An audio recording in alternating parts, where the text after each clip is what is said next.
Hey guys, welcome to Punky's World. Okay, I'm gonna eat that. We need to clear off this countertop. Fit in there.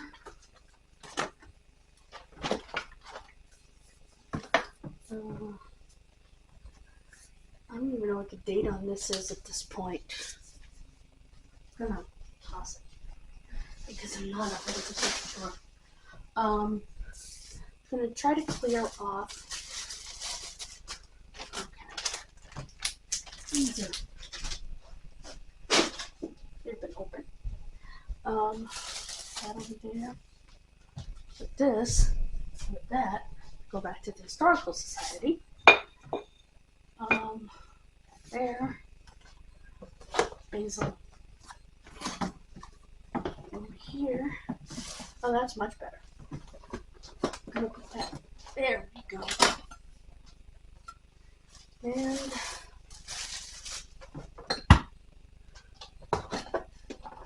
that there. There. Got onions here. Garlic, which, believe it or not, you don't put garlic with onions, which I know sounds strange. They're both in the same family, but you just don't. There we go. That's the last little bit I had to do over there. I gotta figure out what to do with these. This one's still alive. This one not so much. So. There. Oh, wait a spot. That's hopeless. This one is still alive. Needs water, but it's still alive. I am constantly forgetting to water plants. But this one, because it's a desert plant, really doesn't mind.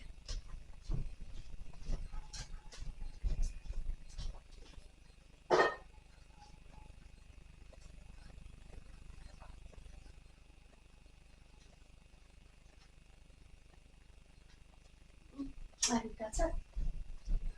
I only have the 2 to water. This, oh, gross. Not that it's bad or stinky at all. It's got honey on it.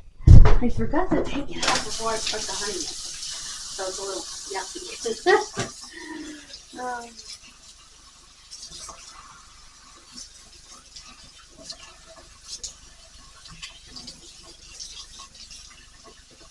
And honey didn't have bacteria, so not a big deal, but sticky. Yep.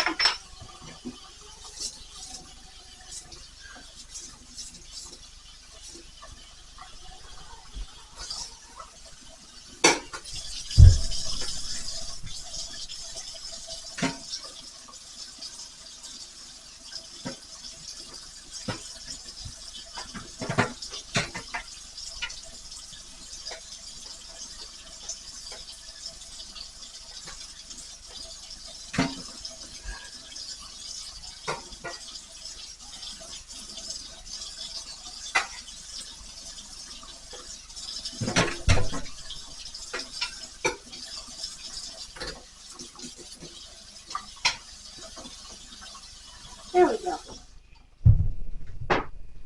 I'll cut that out. I'm going to let this sit and dry. I just don't want Diane to have a million things to do.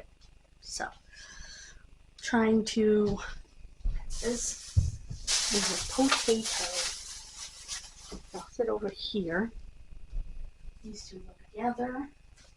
And this, I'm going to take these off of here and put them in the closet. These are my fall ones. I want to put my Christmas ones out if I can find them. That would be the trick.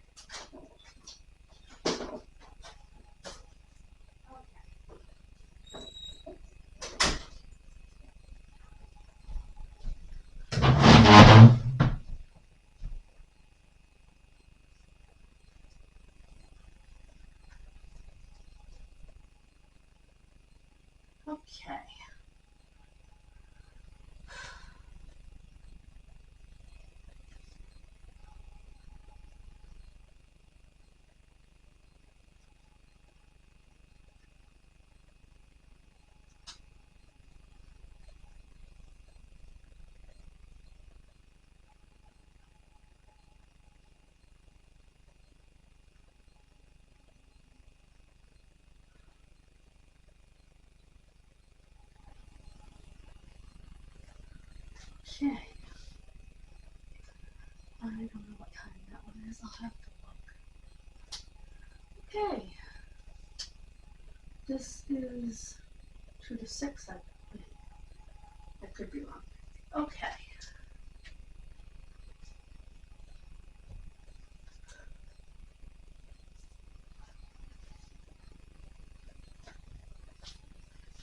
Alrighty. So.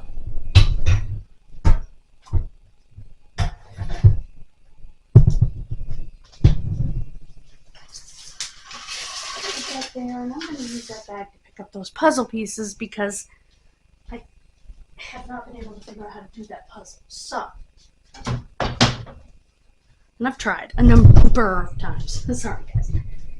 So we're going to pick that up and put it in this bag. And then my table will look much better. Unfortunately, because I really wanted to use the puzzle to decorate, but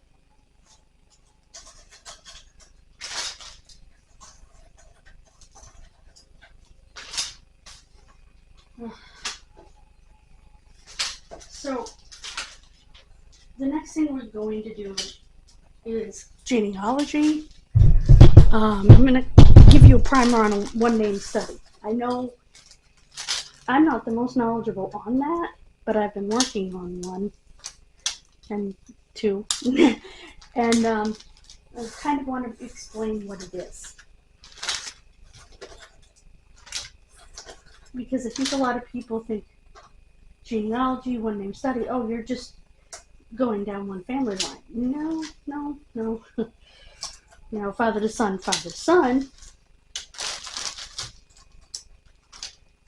you know, down a straight line. No, that's not what it is. And I will show that to you. Whoops, excuse me. And I will link websites in that video as well.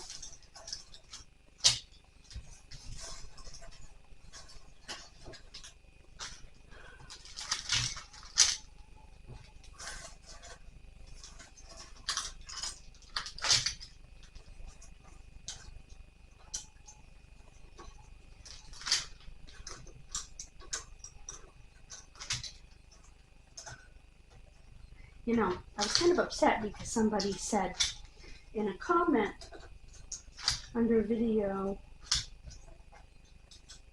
was talking about Dave Coulier's cancer. Of course, the robot in the video couldn't pronounce his name, couldn't pronounce Saget. It was horrendous.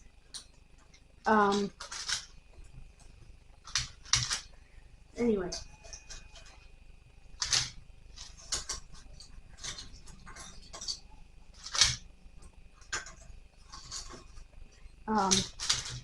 They were saying, oh, he'll be done by February. Well, I didn't realize he had said that. And I'm thinking, this is non-Hodgkin's lymphoma. I didn't know what type of non-Hodgkin's he had, but this was non-Hodgkin's lymphoma. And I'm thinking, dude, it takes over a year for treatment. That's a long, long road. Which, usually with non-Hodgkin's, it's not as great an outcome as it is with Hodgkin's, which is what I had.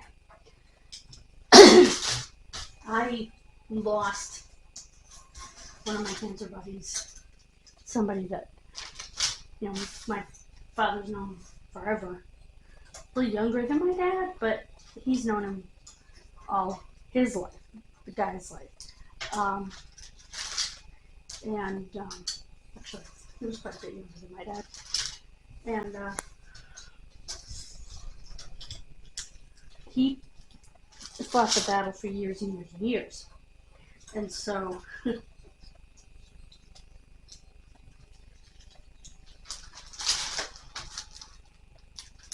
and ultimately lost the battle.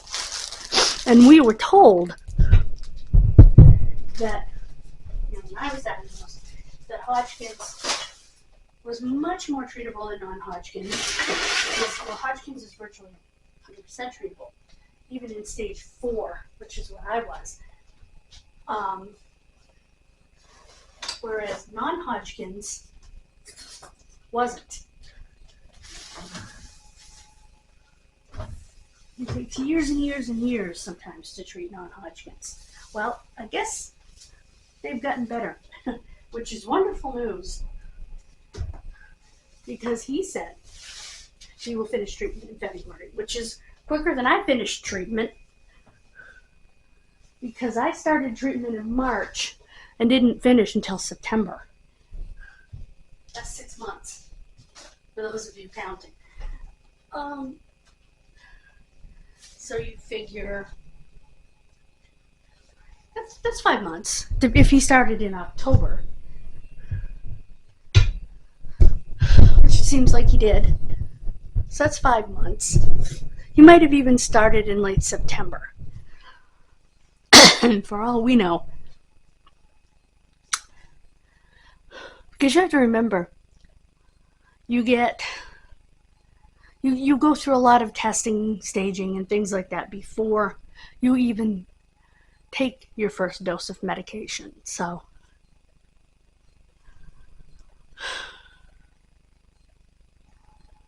for me, my symptoms were a year before.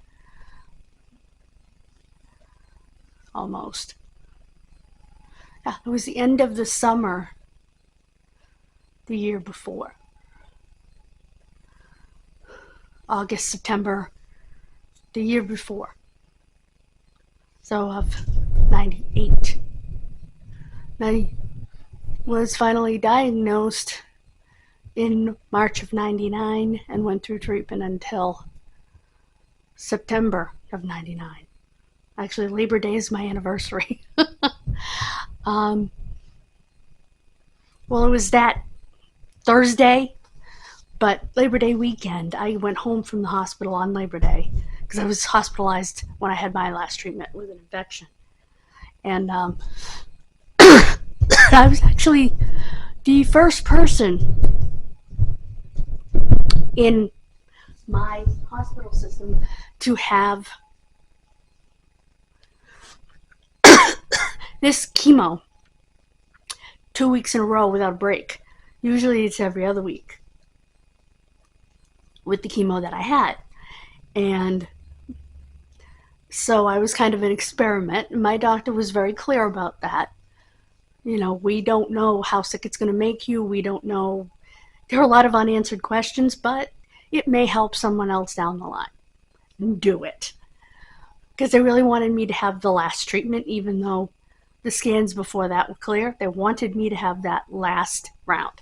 So, and they also wanted to get the port the heck out of there because they thought that might be where my infection was stemming from. Fortunately, it wasn't. So they did it 2 weeks in a row, and now they know that it's safe. In fact, I actually tolerated it better than I had been tolerating it, which is weird. You know, they had a bucket next to me because they thought it was just going to be a fountain out of my mouth, but much better.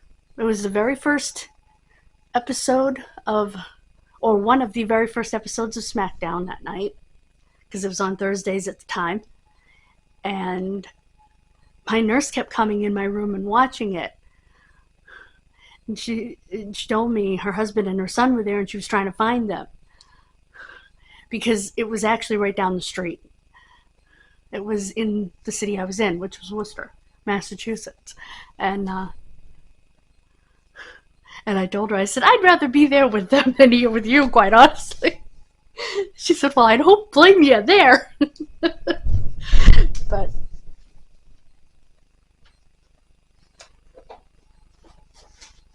oh, those nurses on that floor, on the oncology floor, they earn their money, let me tell you. Because chemo's tough on the body, and you vomit, and you poop. You can poop. I had the opposite problem. I couldn't poop. But everybody is different, and you know, some chemos make you poop, some chemos make you vomit. I think some probably make you do both. And so when you've got people hospitalized, especially if they're some of the people on that floor nearing the end of life, unfortunately, you may not have as much control as you once had of your body systems.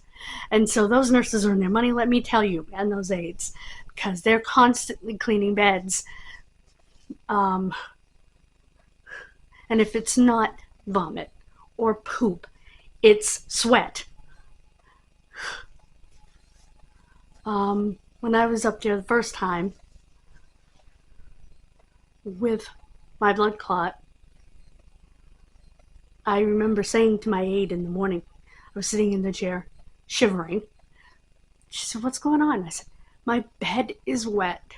I sweat like crazy at night from this cancer, and I lay there and I shiver because it's wet." And so she changed it and she put a chuck on, but not a chuck like a throwaway one. By the way, a chuck, in case you didn't know, is it's a pad that you put down on the bed. Now, the disposable ones have plastic on the bottom. The ones that get washed are actually stuffed, and they absorb any kind of fluid. They're often used for urinary incontinence, which is why I have them, because when I get a bad cold, I'm a woman of a certain age who has had certain body parts removed, a hysterectomy. So when I get a cold or a terrible asthma attack or laugh too hard, sneeze sometimes, trickle, trickle. So I put them on my bed when I'm not feeling well so that I don't have to change my sheets. I simply fold that up, put it in a bag, tie it up, and throw it away. It's much easier. But they do have ones that are washable, and that's what the hospital uses. And she came in, she put it on the bed, and it was like, it absorbed it, so I didn't freeze to death. Because the last thing they wanted me to do was get an infection laying there shivering. And because I'd only had one doggone treatment and then the blood clot, so they put that down, and that made a difference because it absorbed the sweat. And she also gave me an extra blanket. And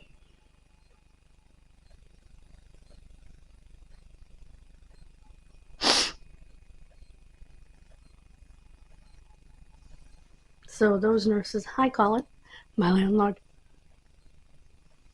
I don't know if he's going by or entering.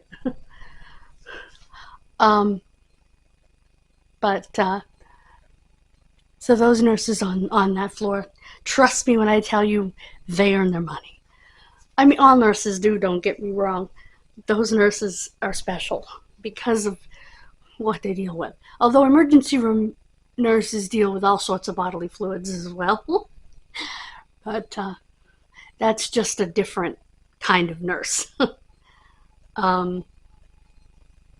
They also deal with highly toxic chemicals, chemotherapeutic agents that you see all the red bio and stuff, and you're like, ooh, yeah, those chemotherapeutic agents, if the nurses accidentally got stuck with one, could kill them. So I've got to say that those nurses probably, if they don't, they should make more money than other nurses, in my opinion, because they put themselves potentially in danger with highly toxic chemicals, not to mention all the bodily fluids that they deal with. So, like I said, I realize ER nurses deal with it, pediatric nurses deal with every kind of fluid imaginable. Snot, blood, poo, pee, We're talking about babies here and sick young children. So, yeah. Hey, at least they don't have to stick a thermometer with a thumb. Oh my god. I'm talking with a lisp. Stick a thermometer where the sun don't shine anymore. So, I remember those days. Tell me in the comments if you remember those days. Anyway, I cannot wait to get back into Advent season next month. Oh my goodness. Anyway, I'm excited. So,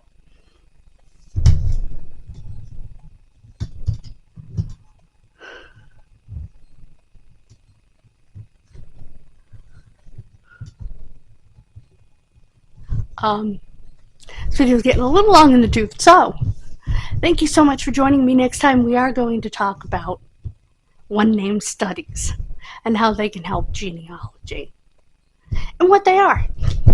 So I hope you'll join me for that. Bye, guys. God bless you.